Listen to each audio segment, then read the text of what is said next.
Hello everyone, welcome back. आते हैं एक नए कंसेप्ट की तरफ। आज मैं आपको बात कहना चाहूँगा कि आज का जो मेरा वीडियो है थोड़ी सी एडवांस है और बहुत स्टैंडर्ड बातें और बहुत ज़्यादा बातें आज बताई जाएगी। और मैं आपको बार बता दूँ, जितनी इलेक्ट्रिकल का मेन फंडामेंटल होती है वो सभी आपको एक साथ बता दी जा रही है। इसके बाद हम कल से न्यूमेरिकल कंसेप्ट को ज़्यादा से ज़्यादा सॉल्व करेंगे। आज हमने जितनी फंडामेंटल इलेक्ट्रिकल की हो सकती थी वो सब बातें मैं आपको आज समझाऊँगा। लेकिन कल जो मेरा वीडियो था, जैसे कि मैं बात करूँ, सबसे पहले आप फुल एचडी में कर लीजिए, तब आप उसको देखें और समझें। नहीं तो फुल एचडी में पता चलेगा नहीं रहेगा, यहाँ पर साफ दिखाई नहीं देगा। हम लोग थोड़ा सा वीडियो क्वालिटी वहाँ पर थोड़ा सा हल्का सा लो डालते हैं। इसके लिए अब आपको क्या करना होगा, फुल एचडी में देखना होगा, जो कि आप यहाँ से देख पाएंगे। समांतर श्रेणी और जो है श्रेणी क्रम की जो बातें हैं उसमें बहुत अच्छे से बता दिया गया है। और आज का जो मेरा टॉपिक है उसी का यूज करके हम फंडामेंटल बताएंगे। और सबसे बड़ी बात मैं आपको एक बात बता दूँ कि जितनी भी मैं जगहों पर मैं देखा हूँ समांतर श्रेणी और जो होता है श्रेणी क्रम जो बताई जाती है वो एक प्लस माइनस करके बताई जाती है। वो ऐसा बिल्कुल भी नहीं है। वो धारा से संबंध रखता है। धारा अगर सेम धारा रहेगा तो हम बोल सकते हैं कि जो है श्रेणी क्रम में है। धारा अगर अलग अलग रहेगा तो हम बोल सकते हैं ये समांतर क्रम में है। मतलब सेम धारा अगर मैं आपको बताऊँ हूँ, बहुत बारीकी से समझ लीजिएगा। तो ठीक है, हम आते हैं कंसेप्ट की तरफ। करता हूँ यहाँ पर कि एक रेजिस्टेंस है R1 करके है और एक रेजिस्टेंस है R2 करके है और एक रेजिस्टेंस है R3 करके है। तो मैं आपको पहले बता दिया हूँ आर्क रेजिस्टेंस क्या करता है, वो बिजली को खपत करता है। इसकी ये समझ लीजिए एक प्रकार का बल्ब हो सकता है, पंखा हो सकता है, टीवी हो सकता है, एसी हो सकता है। घर में जितने इंस्ट्रूमेंट हैं जो विद्युत से चलाए जा सकते हैं उनमें से कोई भी ये यंत्र हो सकती है। आप यही समझ लीजिए आपका वो यंत्र ही है, विद्युत को खर्च करता है, वही चीज़ है, लेकिन यहाँ पर प्रतिरोध के रूप में बनाया जाता है। तो हम क्या करेंगे, हम यहाँ से इन तीनों को यानी इन तीनों को जो है दो सिस्टम में जोड़ेंगे। पहला मेरा रहेगा यहाँ पर समांतर क्रम में, यानी इसे बोलते हैं पैरेलल, और दूसरा जो रहेगा यहाँ पर ये श्रेणी क्रम में, इसे इंग्लिश में बोलते हैं सीरीज। तो ठीक है, तो ये आप समझना चाहेंगे। समांतर क्रम के होने का मतलब ये हुआ कि जब हम एक बात मैं आपको बताना चाहूँगा, सब कुछ A to Z नहीं बताना चाहूँगा। समांतर क्रम होने का मतलब ये हुआ कि आप देखेंगे यहाँ से जो है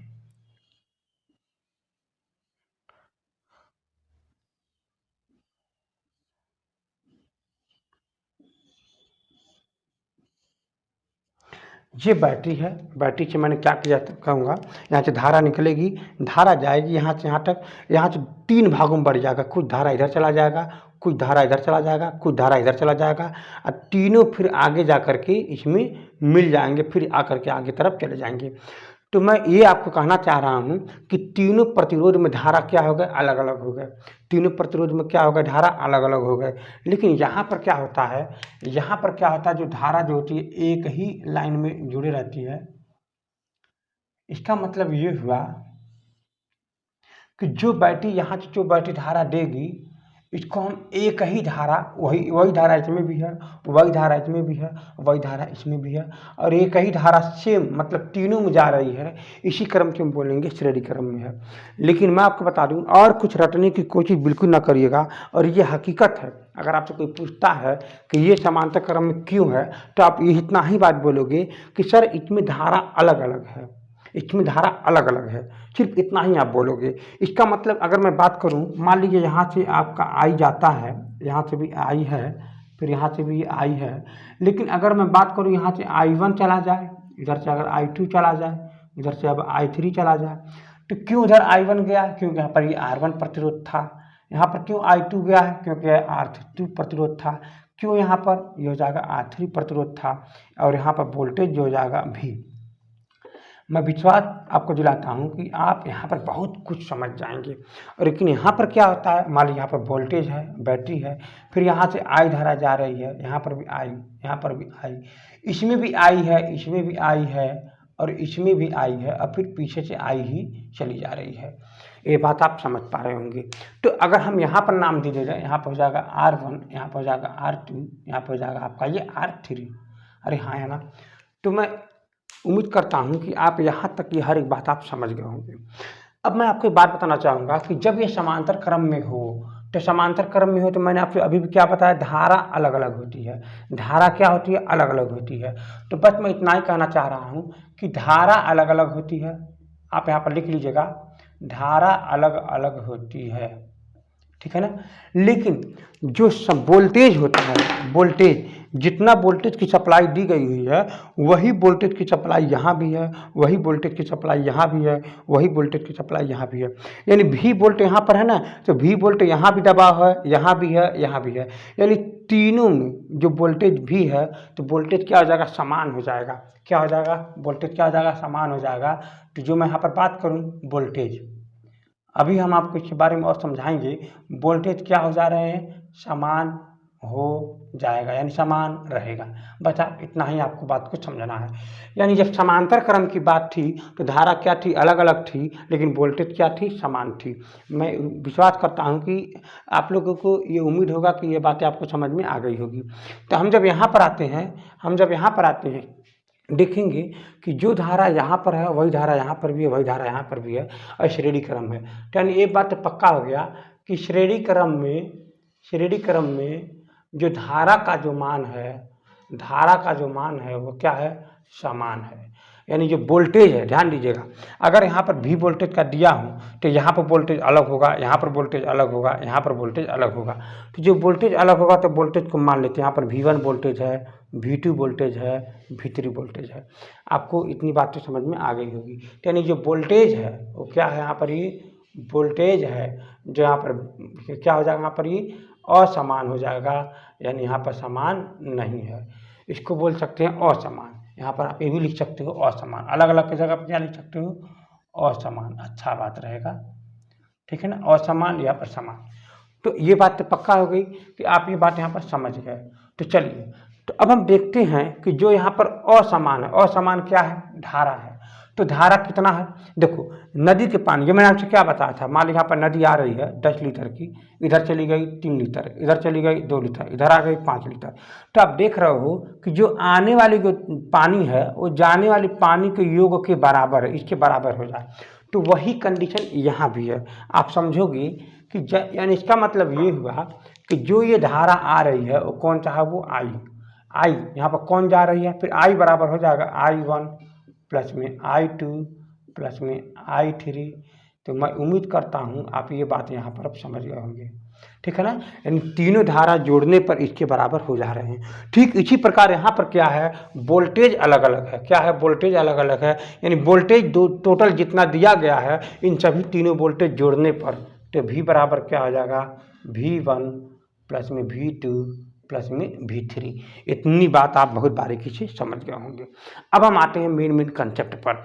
तो यहाँ आपको फार्मूला पता है, V बराबर होता है IR, तो I बराबर होता है V/R। तो ये बातें आपको पता होगी। मैं उम्मीद करता हूँ ये बात आप समझ रहे होंगे। ये मैंने बहुत अच्छे से समझाया हूँ। अगर V बराबर IR होता है तो I बराबर क्या हो जाएगा, V/R हो जाएगा। ये आप दिख पा रहे हैं, नहीं चाहे दिख पा रहे हैं तो यहाँ देख लीजिएगा। तो V बराबर क्या होता है, जरा V बराबर में क्या होता है IR, तो I बराबर क्या होता है V/R। तो ये बात आप उम्मीद करके समझ पा रहे होंगे। तो अब हम इसी का यूज करेंगे दोनों में, ठीक ना। जब देखेंगे समझेंगे, यहाँ देखिए समझिए। तो अब देखेंगे यहाँ पर तो जो ये VI है, ये आप देखोगे ना, ये जो I है वो I क्या है कि टोटल I है, टोटल I मतलब टोटल करंट है, जहाँ पर टोटल करंट बैटरी जो यहाँ पर दे रही है। तो यानी यहाँ पर क्या हो जाएगा, यहाँ पर बैटरी का इसका जो वोल्टेज है, तो इसका वोल्टेज इसमें लगा प्रतिरोध। पहली बात आप ये पता करो कि I बराबर होता क्या है, I बराबर होता क्या, V/R होता नहीं होता है।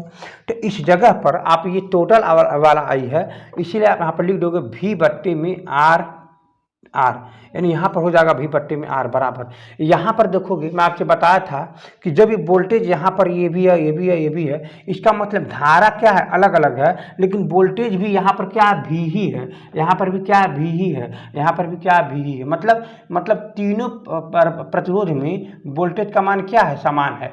मैं यहाँ पर इसलिए नहीं लिख रहा हूँ क्योंकि भर जाता है, ठीक है ना। तो तीनों प्रतिरोध में यहाँ भी V है, यहाँ भी V है, यहाँ भी V है। तो अब देखोगे यहाँ पर जो I1 धारा जो आ रही है तो आप लिखोगे V में, यहाँ पर V में ये हो जाएगा आपका R1, फिर प्लस यहाँ पर कितना वोल्टेज है, V है, तो बोलोगे V, यहाँ पर कितना R, कितना R2 हो जाएगा, फिर यहाँ पर कितना करंट है, यहाँ पर बताओ, यहाँ पर हो जाएगा वोल्टेज V, लेकिन रेजिस्टेंस कितना है R3।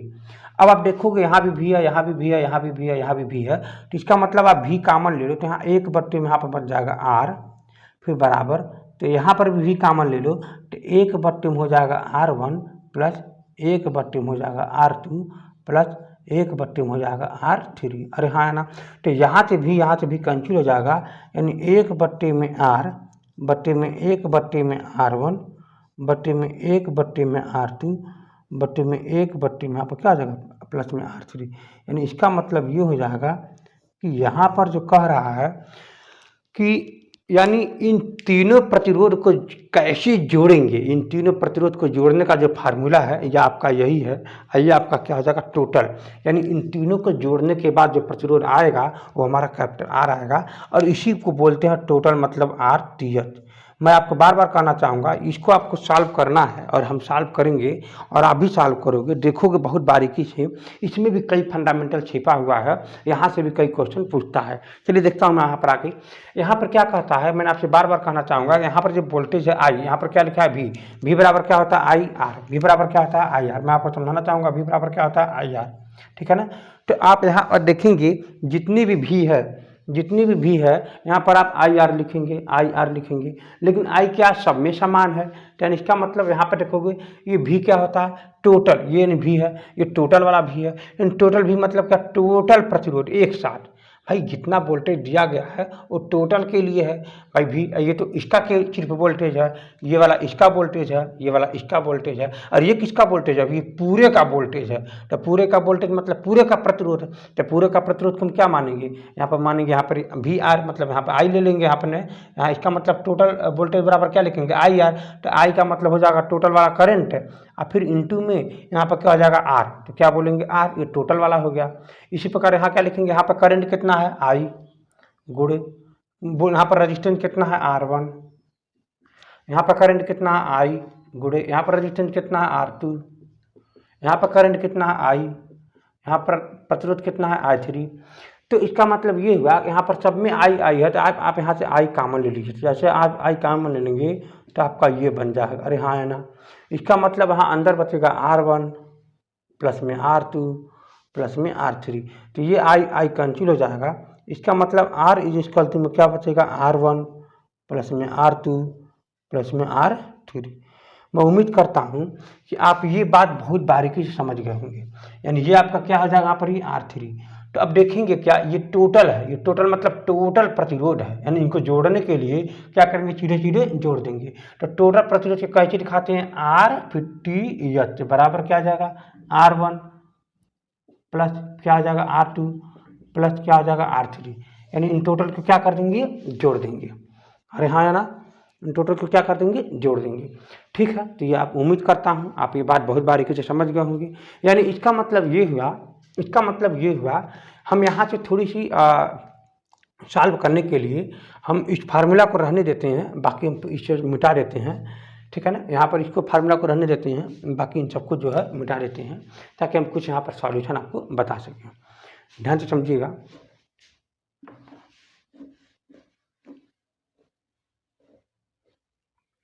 मान लीजिए यहाँ पर जो दे रखा है, यहाँ पर दे रखा है मान लीजिए 1, यहाँ पर दे रखा है मान लीजिए 2, यहाँ पर दे रखा है मान लीजिए 3, मतलब 1 ओम 2 ओम 3 ओम, यानी तीनों अलग अलग हैं। तो क्या करेंगे, जोड़ेंगे हम। कैसे जोड़ने का फार्मूला का था, यही फार्मूला है, यानी 1 बट्टे में हो जाएगा RTH बराबर 1 बट्टे में 1, 1 बट्टे में 2, 1 बट्टे में 3। इन तीनों को बराबर करो तो क्या करोगे, 6 बना दो, ऊपर 6 का गुणा कर दो ऊपर नीचे, यहाँ पर 3 का गुणा कर दो ऊपर नीचे, यहाँ पर 2 का गुणा कर दो ऊपर नीचे, ताकि नीचे 6 बन जाएगा।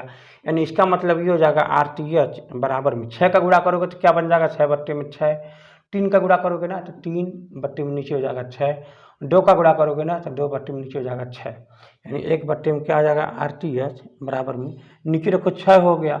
अब इसको क्या लिखोगे, 6 धन में 3 धन में 2, तो ऊपर का जोड़ दोगे। अब देखो कंसेप्ट को देखो, समझने चाहो, यानी यहाँ पर समांतर क्रम में हमको ये बात पता चल गया है, तब क्या करोगे, यही फार्मूला लगा कर आप सॉल्व करोगे। बहुत बारीकी से सॉल्व करना आपको। इसका मतलब ये हुआ, आप देखोगे फिर यहाँ से इसको मिटा ले रहे हैं। इसका मतलब ये हुआ कि यहाँ पर देखोगे RTH बराबर में इसको जब जोड़ोगे ना तो 6 5 11 हो जाएगा, 11 बट्टे में यहाँ पर 6 हो जाएगा।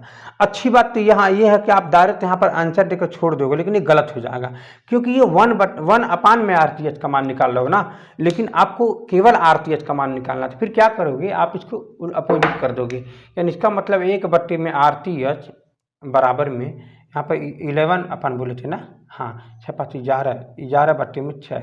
अब इसको उल्टा कर दो, तो जब इसको अपोजिट करोगे तो RTH इज इक्वल टू में 1 इज इक्वल टू में 6/11।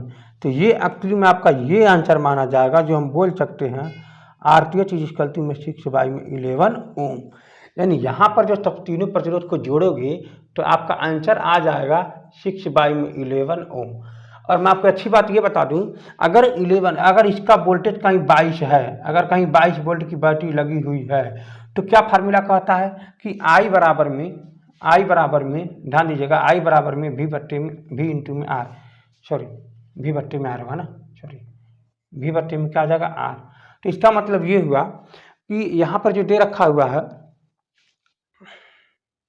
V का मान कितना आ जाएगा यहाँ पर 22 बट्टे में, यहाँ पर कितना आ जाएगा 6 बट्टे में 11, तो 11 ऊपर चला जाएगा। इसका मतलब थोड़ा सा ये है कि इसमें आपको 6 से काटे हुए संख्या को लिखना चाहिए था। अगर मैं बात करूँ यहाँ पर 12, मैं यहाँ पर 12 वोल्ट लिख देता हूँ, तो यहाँ पर क्या आ जाएगा 12 वोल्ट। अब इसे काटोगे ना तो ये ऊपर चला जाएगा, तो ये ऊपर चला जाएगा, मतलब 12 गुणे में 11 बट्टे में 6, तो 6 जो 12 है, मतलब ये 22 एम्पियर करंट इसमें आ जाएगा, 22 एम्पियर। अगर यहाँ पर 12 वोल्ट की बैटरी रहेगी ना तो यहाँ पर 22 एम्पियर के करंट आ जाएगा। और यहाँ पर देखो बहुत कम प्रतिरोध है ना, इसीलिए बहुत कम प्रतिरोध होने के नाते जो है 22 एम्पियर की करंट यहाँ पर जाएगा। मैं उम्मीद करता हूँ ये बात समझ पा रहे होंगे। तो यहाँ पर हम थोड़ा सा एग्जाम्पल ले लेते हैं, ये कुछ खास नहीं है, यहाँ पर देखते हैं। यहाँ पर तो यहाँ पर क्या कहता है, यहाँ पर देखेंगे कि टोटल जो यहाँ पर जोड़ दिया जाता है ना, टोटल यहाँ पर जोड़ दिया जाता है ना, जोड़ने के लिए क्या करते हैं, क्रम से ही जोड़ देते हैं, सीधे सीधे जोड़ देते हैं। यहाँ पर मान लीजिए V बराबर में यहाँ पर 12 वोल्ट की बैटरी लगी हुई है मान लीजिए, और यहाँ पर इतना बराबर 1 ओम, इतना बराबर में 2 ओम, इतना बराबर में 3 ओम दे रखा है, बात को समझिएगा। तो हम क्या करेंगे, इसका टोटल प्रतिरोध निकालने के लिए क्या करेंगे, सीधे सीधे जोड़ देंगे। तो क्या करेंगे, सीधे सीधे जोड़ देंगे, यानी इतना बराबर क्या हो जाएगा R1 प्लस में R2 प्लस में R3, ये हम सभी जानते हैं। तो ये क्या हो जाएगा RTH बराबर में 1 प्लस में 2 प्लस में 3 इज इक्वल टू में कितना बन जाएगा 3 3 6 यानी ओम, यानी टोटल प्रतिरोध कितना आ जाएगा 6 ओम। तो हमको I बराबर क्या होता है, V बट्टे में R होता है। यहाँ देखेंगे कितना है, 12 बट्टे में 6, काट देंगे तो हो जाएगा 2 एम्पियर। तो यहाँ पर 6 कहाँ से आया, यहाँ से आया है, तो यहाँ पर हो जाएगा 2 एम्पियर। यानी जो बैटरी यहाँ पर जो दे रही है ना, वो 2 एम्पियर का करंट यहाँ पर दे रही है। तो मैं उम्मीद करता हूँ कि आप ये बहुत बारीकी से बात समझ गए होंगे। और जो मैंने पिछला जो मैंने कंसेप्ट बताया है, नदियों के जैसा धारा जैसा बहता है, ये सच में है, वो वही जो कंसेप्ट आपको यहाँ पर ये जो है अब आगे की तरफ आप न्यूमेरिकल सॉल्व करेंगे। लेकिन अब आपको मैं ये बात बता दूँ, यहाँ पर देखिए बहुत सारे विभव हुआ और आवेश हुआ, ये सब बातें धीरे धीरे अब हम लोग समझना चाहेंगे। अब आते हैं मेन कंसेप्ट की तरफ। देखेंगे बहुत अच्छी बात मैं बताना चाहूँगा कि पूरे विद्युत में आप देखोगे जो यहाँ पर जो 2-3 फार्मूला है, अगर आप उसको याद रखते हैं, वैसे भी याद क्या रखना है, आपको समझना है। उसके अगर आप समझते रहेंगे तो आप देखेंगे कोई भी न्यूमेरिकल आपसे नहीं फंसेगा। और मैं जिम्मेदारी के साथ कहूँगा कि आप जो है एडवांस हो जाएंगे उन लोगों से जो यहाँ पर नहीं पढ़े रहते हैं। ये एक सही बात है, आप ध्यान से देखिएगा, समझिए। जैसे कि मैं आपको ये भी बात बताता, Q बराबर में N में E। N मतलब होता है इलेक्ट्रॉनों की संख्या, E मतलब होता है एक इलेक्ट्रॉन की आवेश। अरे हाँ है ना। तो यहाँ पर हो जाएगा, एक होता है I बराबर में Q बाई में T। तो आप देखेंगे इधर आवेश प्रवाह की दर को धारा कहते हैं, यानी यहाँ पर एक Q बराबर में N यहाँ पर रख सकते हैं। तो यानी यहाँ पर हो जाएगा N या पानी में T। तो आपको मैं ये बात बता दूँ, ये फार्मूला तो कंसेप्ट फार्मूला तो है ही, लेकिन साथ साथ में ये भी फार्मूला अब आपका कंसेप्ट हो गया कि यहाँ से भी क्वेश्चन कभी कभी बनता है। अब क्वेश्चन कैसे बनता है देखिएगा, कहेगा कि 2 सेकेंड में 2 एम्पियर की धारा प्रवाहित हो रही है, तो प्रवाहित इलेक्ट्रॉनों की संख्या ज्ञात कीजिए। यानी एक कहाँ कहेगा, ध्यान से समझिएगा, 2 सेकेंड में 2 एम्पियर की धारा, कितनी धारा, 2 एम्पियर की धारा प्रवाहित हो रही है। तो प्रवाहित हो रही है तो इलेक्ट्रॉनों की संख्या ज्ञात करना है, N बराबर क्या करना है, ज्ञात करना है। तो यानी क्या कह रहा है, T बराबर में आपका 2 सेकंड है और ये I बराबर क्या दे रखा है, 2 एम्पियर है। तो आप समझिए प्रवाहित यन की मान यहाँ पर पूछ रहा है। और आपका ये भी बात पता है कि ई बराबर कितना होता है 1.6 इंटू 10⁻⁻19 कूलाम। ये आपको याद होनी चाहिए। माइनस में 19 कूलाम है, ये 19 है, ध्यान दीजिएगा। तो ये आवेश है, ये एक इलेक्ट्रॉन का चार्ज है, ये 1.6 इंटू 10⁻⁻19 कूलाम। इसको आप लर्न रखिए, याद रखिए। तो हम यहाँ से क्या करेंगे, यन का फार्मूला निकालेंगे, यन का मान निकालेंगे तो आई का गुणा टी के साथ हो जाएगा, आई इंटू में टी, फिर बट्टे, फिर नीचे हो जाएगा आपका ये ई। तो इसका मतलब ये हो जाएगा आई का मान कितना दे रखा है यहाँ पर, ये 2, ठीक है ना। गुणे में टी का मान दे रखा है यहाँ पर ये 2, फिर बट्टे में 1.6 इंटू 10⁻⁻19 कूलाम। तो आप देखोगे इन सबको आप ऊपर कर दोगे, -19 को ऊपर करोगे, इसको भाग दे देना। तो इनको जब गुणा करोगे तो आपका 4 बट्टे में 1.6 आप फिर गुणे में 10 पर 19 बन जाएगा। फिर आप इसको क्या करोगे, ऊपर नीचे 10 का गुणा कर दीजिए ताकि आसान हो जाए भाग देना। तो ये बन जाएगा ऊपर वाला 40 और नीचे हो जाएगा 16, यानी ऊपर वाला हो जाएगा 40 गुणे में 10 पर पावर 19 बट नीचे हो जाएगा आपका ये 16। अब इसे आप काटिए, इसे आप काटिए, थोड़ी सी मेहनत करिए, हल करिए। आप देखोगे यहाँ पर 40 है और नीचे की तरफ देखोगे 16 है ना। तो 2 से काट देंगे ऊपर 20 हो जाएगा, फिर नीचे काट दोगे 8 हो जाएगा, फिर 2 से काट देंगे 10 हो जाएगा, नीचे काट देंगे 4 हो जाएगा, फिर 2 से काट देंगे 5 हो जाएगा, नीचे काट देंगे 2 हो जाएगा। अब 5 में अब आप 2 से भाग देंगे तो आपको पता है 2.5 आ जाएगा। यानी इसका मतलब ये हुआ, इसका जब सॉल्व करेंगे तो 2.5 इंटू में 10 पर पावर में 19 यानी 19 इतना इलेक्ट्रॉन प्रवाहित होगा। यही इसमें क्वेश्चन है, बहुत ज़्यादा इलेक्ट्रॉन हो वो, तो इतना इलेक्ट्रॉन इसका आंसर आ जाएगा। तो यही सब क्वेश्चन यहाँ से कभी कभी ये पूछ देता है। तो यहाँ पर हमने क्या भी समझा है, यहाँ पर समझा आई बराबर में NE में T। अब चलिएगा, आपके पास एक फार्मूला और भी है कि आई भी इक्वल में क्या होता है, आई इंटू में R होता है। ये भी आप फार्मूला जानते हैं। तो अब आप देखेंगे, बहुत अच्छी बात मैं आपको बताना चाहूँगा। यहाँ पर आप देखते हैं कि कार्य बराबर क्या होता है, कार्य बराबर होता है शक्ति गुणे में समय।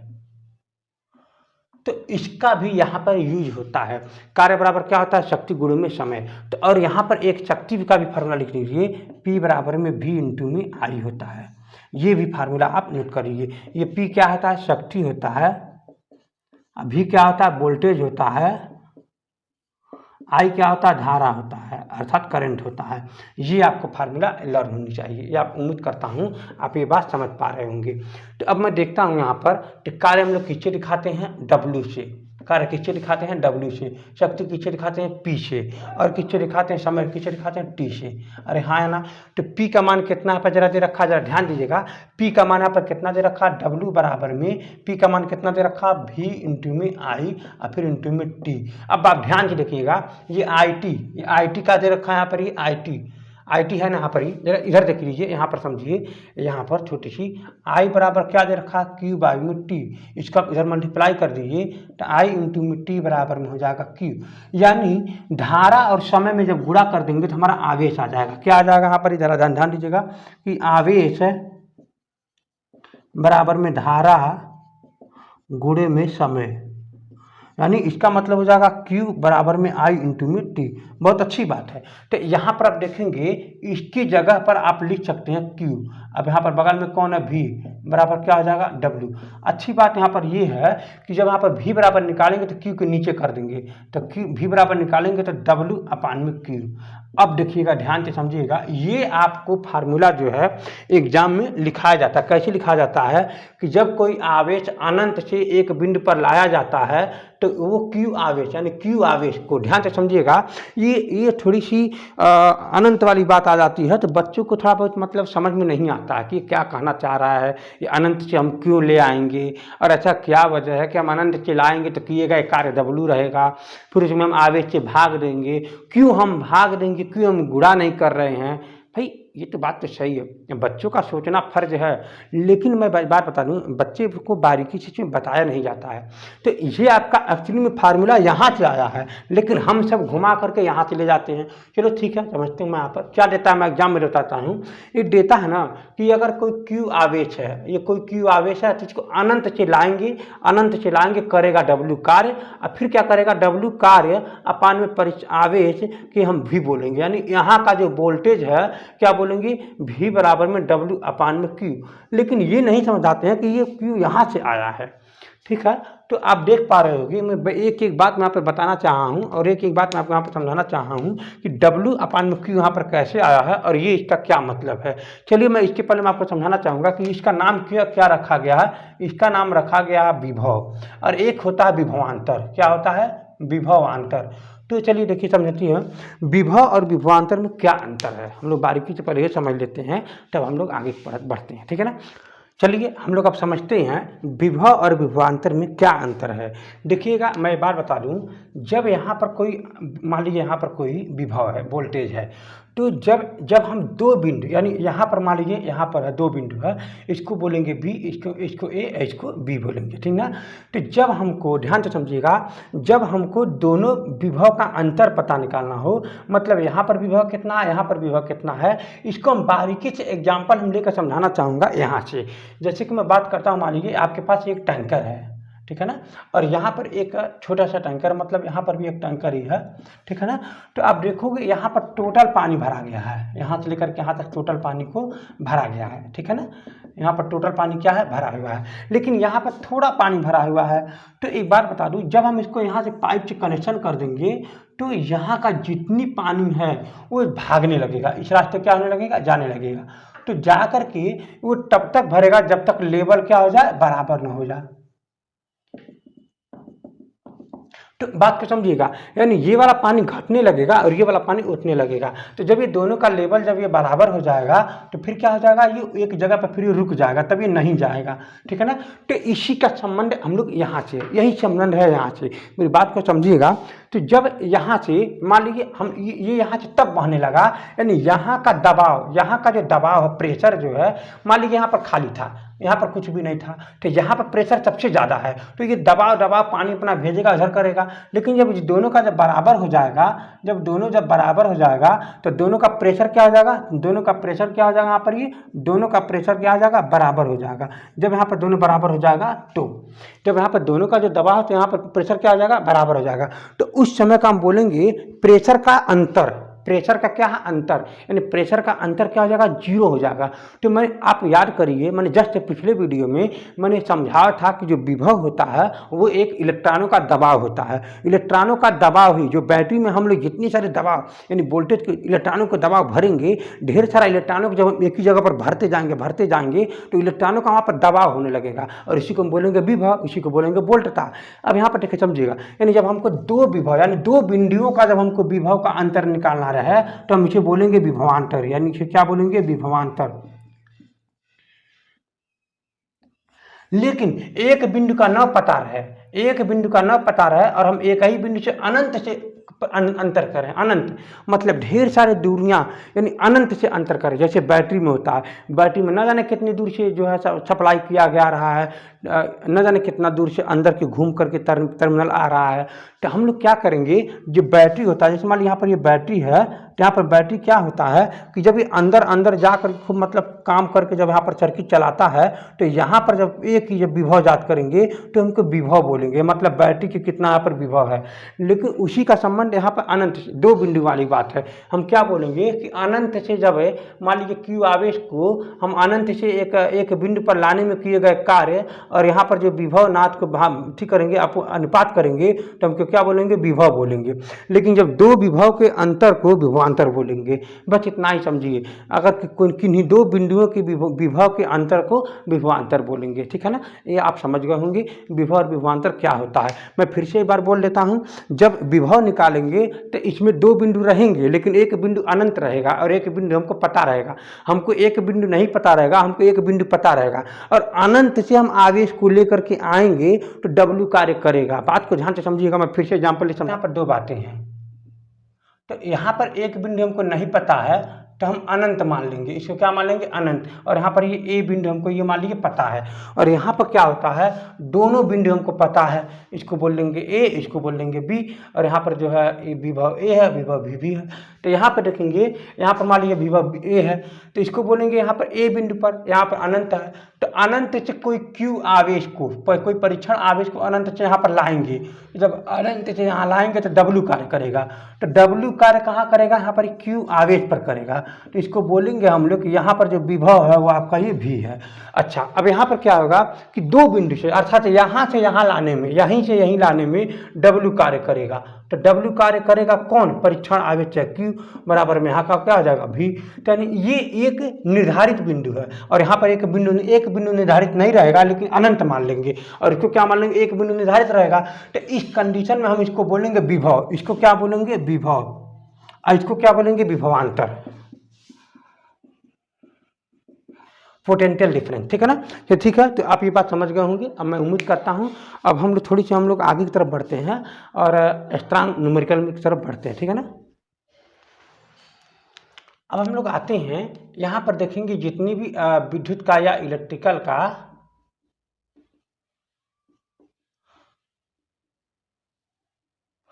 जितने अच्छे फार्मूला है या इम्पोर्टेंट फार्मूला है उनको हम लोग एक बार अध्ययन कर लेते हैं। जितने भी फार्मूला है ध्यान से समझिएगा। मैं आपसे अभी भी बताया Q बराबर में क्या होता है? NE होता है। और आपको फिर मैंने बताया है कि I बराबर में क्या होता है? Q बाई में T होता है। Q होता है Q बाई में T, यानी आवेश प्रवाह की दर को धारा कहते हैं। तो यहाँ पर आप Q का मान रख देंगे तो NE अपान में T हो जाएगा। और आप फार्मूला जानते हैं V बराबर में IR होता है।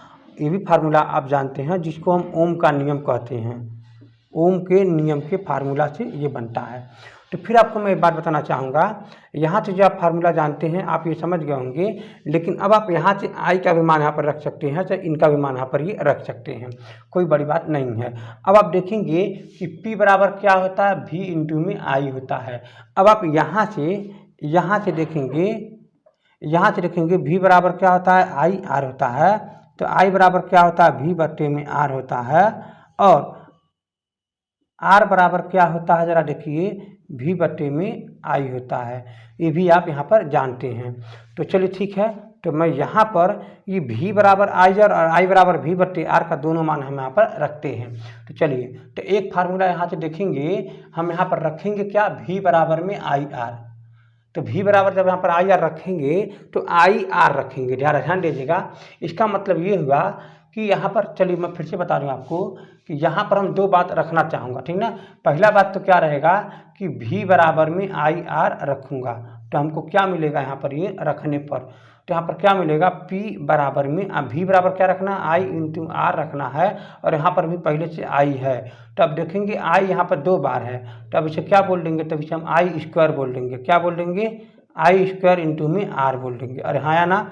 तो फिर आप देखेंगे यहाँ पर क्या रखेंगे? अब आप I बराबर में V बट्टे में R रखेंगे। देखिए I बराबर क्या होता है? V बट्टे में R होता है। तो फिर I बराबर V बट्टे R रखेंगे तो फार्मूला क्या है? P बराबर में V इंटू में I का मान क्या रखेंगे? V बट्टे में R। तो ऊपर देखिए V है और ऊपर यहाँ भी V है, दोनों गुणा कर देंगे तो P बराबर क्या हो जाएगा? V बट्टे में R बन जाएगा। ये भी आप फार्मूला समझ गए होंगे। यानी अब आपके पास कितना फार्मूला मिल गए? आप देखोगे यहाँ पर आपका फार्मूला मिल गए। ये भी आपका फार्मूला ही है, ये भी आपका फार्मूला ही है, ये भी आपका फार्मूला ही है। तो अब आप ढेर सारे फार्मूला को आप यहाँ पर समझ पा रहे हैं। तो अब हम एक बात और बता दूँ, W बराबर क्या होता है? शक्ति गुणे में समय होता है। अरे हाँ या ना? शक्ति गुणे में समय। तो P का मान क्या रखेंगे? यहाँ पर VI रखेंगे। क्या रखेंगे? VI। अब देखिएगा, एक बार हम P का मान VI रखेंगे तो W बराबर में V इंटू में I और फिर यहाँ पर T रख देंगे। अच्छा, फिर एक बार हम क्या रखेंगे? यहाँ पर P की जगह पर I स्क्वायर R रखेंगे। जरा ध्यान दीजिएगा, W बराबर में क्या रखेंगे? यहाँ पर रखिए I स्क्वायर R। P बराबर क्या रखेंगे? I स्क्वायर फिर यहाँ पर R। ये फार्मूला हो गया। फिर बगल में क्या? यहाँ पर ये T है। ठीक है ना? अब आप फिर क्या रखेंगे? P का मान V स्क्वायर बट्टे में R रखेंगे। तो फिर W बराबर क्या हो जाएगा? V स्क्वायर अपान में R इंटू में T। यानी अब आप देख रहे होगे कि W का जितनी फार्मूला है अब आप यहाँ से पा गए। तो ये आपका क्या होता है? कार्य होता है। क्या होता है? कार्य। यानी कार्य में हमको निकालने के लिए आप देख पा रहे होगे कि हर जगह पर T मौजूद है। हर जगह क्या है? T मौजूद है। अच्छा, अगर T का मान अगर न पता रहे तो आप T को हटाना चाहोगे यहाँ से। T का मान क्या करोगे? यहाँ से हटाना चाहोगे तो T का मान यहाँ रखोगे, फिर I का मान यहाँ रखोगे तो आप देखोगे आपका Q हो जाएगा नीचे। ठीक है ना? जरा ध्यान दीजिएगा। तो यहाँ पर T को उधर करो, I को उधर करो तो क्या हो जाएगा? Q बाई में T हो जाएगा। तो इसका मतलब ये हो जाएगा कि W बराबर में V इंटू में I इंटू में Q बाई में I। अरे हाँ या ना, और आप I कैंसिल हो जाएगा तो W बराबर क्या हो जाएगा, V इंटू में Q हो जाएगा। ये बात आप समझ गए जो आप जानते हो। इसको मैंने समझाया, W बराबर V इंटू में Q, यानी जितनी फार्मूला यहाँ से निकल रहे हैं सब इंपॉर्टेंट फार्मूला ही है। आपको इसी सवाल, इसी फार्मूलाओं में से कोई भी आपसे पूछ सकता है, लेकिन हाँ, लेकिन आपको घबराना नहीं है। तो यहाँ से देखिए T का मान मैं क्या रखूँगा, यहाँ पर ये T का मान मैं रखूँगा Q बाई में I। क्या रखूँगा, Q बाई में I, यानी W बराबर क्या हो जाएगा, I स्क्वायर R, यहाँ पर लिख देंगे Q बाई में I। अब यहाँ पर रखेंगे एक I यहाँ से कैंसिल हो जाएगा तो यहाँ पर बच जाएगा W बराबर में I R Q। अरे हाँ या ना, W बराबर क्या हो जाएगा, I R Q। फिर यहाँ से आप रख सकते हैं जो भी मन करो आप, जब I Q बाई T रखोगे तो यहाँ पर I नहीं कैंसिल हो रहा, I यहाँ पर कैंसिल नहीं हो पा रहा है। तो ठीक है, मैं रख रहा हूँ W बराबर में Q अपान में R, फिर इंटू में ये हो जाएगा आपका T। तो T का मान क्या रखोगे यहाँ पर, W V अपान में R इंटू में Q बाई में T। अब देखोगे क्या आप यहाँ पर ये इन दोनों का सॉरी I है ना, ये I। अब आप देखोगे कि यहाँ पर ये V इक्वल टू में आई आर होता है। क्या होता है, V इक्वल टू में आई आर। तो अब आप देखोगे यहाँ पर क्या रख दोगे, V, तो W बराबर में हो जाएगा V स्क्वायर, यहाँ पर हो जाएगा Q अपान में V। तो एक भी यहाँ से कैंसिल हो जाएगा, W बराबर में Q इंटू में V आ जाएगा। तो ये आप, उतना उम्मीद है कि आप ये बात समझ गए होंगे, वही कंसेप्ट वही फार्मूला है। तो ठीक है, तो आज के लिए सिर्फ इतना ही। अब मैं कल से जो है जितने भी न्यूमेरिकल आते हैं इलेक्ट्रिकल में, वो सब बातें हम आपको यहाँ पर एक साथ समझाएंगे। ठीक है, आज के लिए सिर्फ इतना ही। और हाँ, इससे पहले आप लाइक करिए, शेयर करिए, सब्सक्राइब करिए। बिना सब्सक्राइब किए पहली बात तो यहाँ पढ़ना आपको दंडनीय अपराध है। आप सब्सक्राइब कीजिए, पढ़िए। देखिए, मैं आपके ही लिए मैं यहाँ पर मेहनत कर रहा हूँ, और आप हमारे लिए कुछ भी नहीं करेंगे तो हमको खुद अच्छा नहीं लगेगा। इसलिए आप जो है इसको सब्सक्राइब करिए, पढ़िए, लाइक भी करिए और शेयर भी करिए। लोगों को बताइए कि इस चैनल से पढ़ो, बहुत अच्छी है। यहाँ पर जो बातें बताई जा रही है, एक एक बातें बताई जा रही है, सबको अच्छा लग रहा है। तो ठीक है, आज के लिए सिर्फ इतना ही। धन्यवाद।